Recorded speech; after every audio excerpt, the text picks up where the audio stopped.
The green flag is waved at the back of the grid.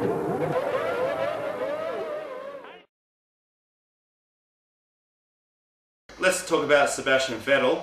The guy has had a little bit of bad luck in the first few races, and then he came out and won a race, and he should have won the first two.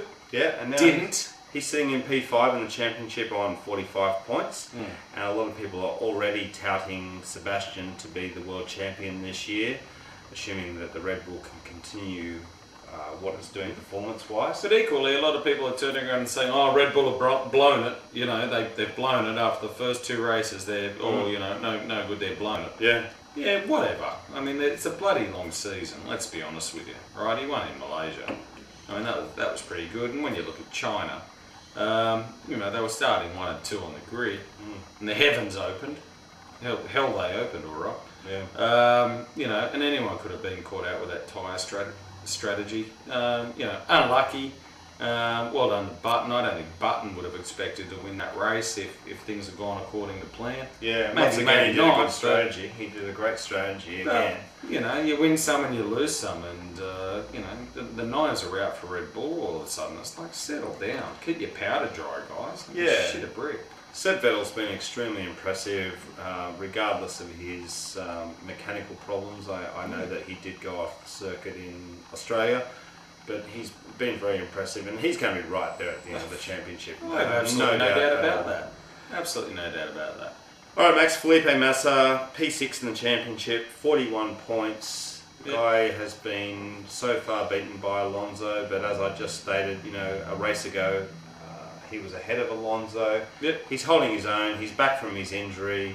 He's getting good, consistent results, and that's what put him in P1 before the last race is consistency. Agreed. So Felipe is doing a really solid job. Just want the Ferrari engine to hold together. I just hope they get that shit sorted, so Massa and Alonso don't have any more DNFs between the two of them. But yep, so far so good for Felipe Massa. He's 41 points. 41 points. He's a race victory away from leapfrogging everyone ahead of him. Yeah. Providing they don't finish. But he's still in the hunt. Still in the hunt. And he's under some contractual pressure at the moment because there's lots of rumours around about whether he'll re-sign with Ferrari. One day you read it and they say Ferrari's going to do a 3-year contract with Felipe. Other days you read it and he's going to be replaced by Robert Kubica. Welcome to Formula One. Exactly. I mean, who knows? Yeah.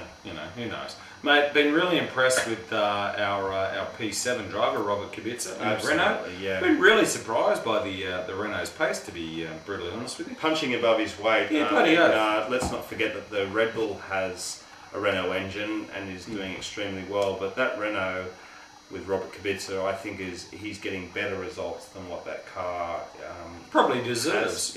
Absolutely. And I was really pleased for Vitaly Petrov to get the odd point the other day. I thought that was fantastic. The first Russian in Formula One to get the first Rusky to get a point in Formula One. I thought that was fantastic. So Renault were doing something right after the debacle over the 2008 and all that bullshit that we've all known about for too long now. I thought it was fantastic that Renault have come out this season. And quite frankly, as far as I'm concerned, have punched above their weight. Yeah, and Robert Kubica is really leading from the front, as he should do. He's a quality driver in my books, and the fact that he's up there is no surprise to me, but he really deserves it. No, it sure does.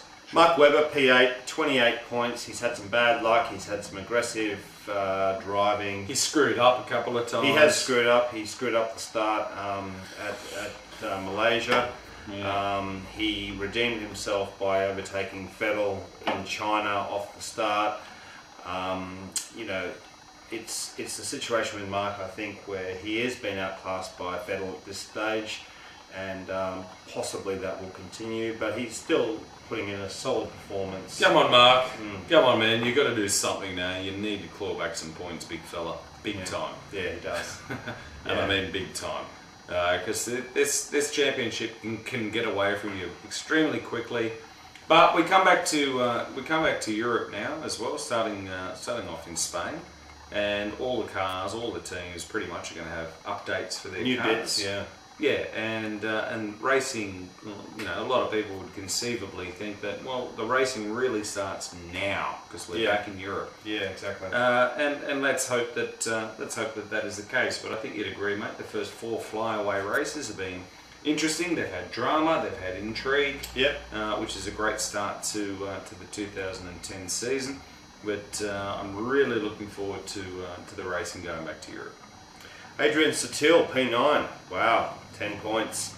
Adrian Sutil has, you know, that Force India has obviously got a great engine, and the aero package is pretty tidy as well. And they're doing really well. Yeah, Sutil, you know, I kind of not wrote him off, but I didn't think that he was all that great when he first started in Formula 1, but since then he's proved me wrong. Yep. Last year he did some great performances, particularly at the end of the season. Yep. Excuse me, and this season, the fact that he's got, you know, ahead of some pretty illustrious people to put it in P9 is a great result for Force India, mate. I totally agree. And Vijay Mallya and the friends back at the factory must be absolutely thrilled with what's gone on this year. They've done incremental increases each year, and are starting to come to fruition now. And I'm really pleased, and I'm really thrilled that Force India are living up to their name. A bit of a force in Formula 1. And kudos to Adrian Sutil, the plucky young German. He's doing really, really well, and let's hope he can continue with that as we get back to Europe. He's got the same amount of points, 10 points, as Michael Schumacher in P10, and we've already talked a little bit about him and Rosberg when we were talking about Rosberg way back in P2 in the championship, mate. Yeah. And we've already said that Mercedes have got a new car that may suit Michael more. I know Michael has had some problems out of the lower speed corners in terms of the exit speed that he can get. But let's face it, him and Nico have got the same car. That's right. And Nico has produced, you know, much better results out of that car. He's out-qualified him 4 times and he's beat him in the race 4 times. This has not happened to Michael. The pressure is really on. Yeah, major on. I mean, Michael will be cool as a cucumber to the press and during the interviews and things, but you know that inside the guy's head, he really wants to fix this. He really wants to reverse this. Yeah. And make amends and win races, mate. Let's hope that you know, when they get back to Europe, and hopefully with the release of this new car, let's hope it suits Michael's driving style that little bit better. But I don't want it to suit Michael's driving style any better than I want it to disadvantage Nico. I want Nico to keep going. He's had a great start to the year and he deserves his success so far this year. But I think most of us would agree, mate, we'd like to see Michael Schumacher up there or thereabouts. Absolutely. That's the top 10 drivers. Let us know what you think, and we'll see you soon for the next video, guys. See you guys. Bye. Bye.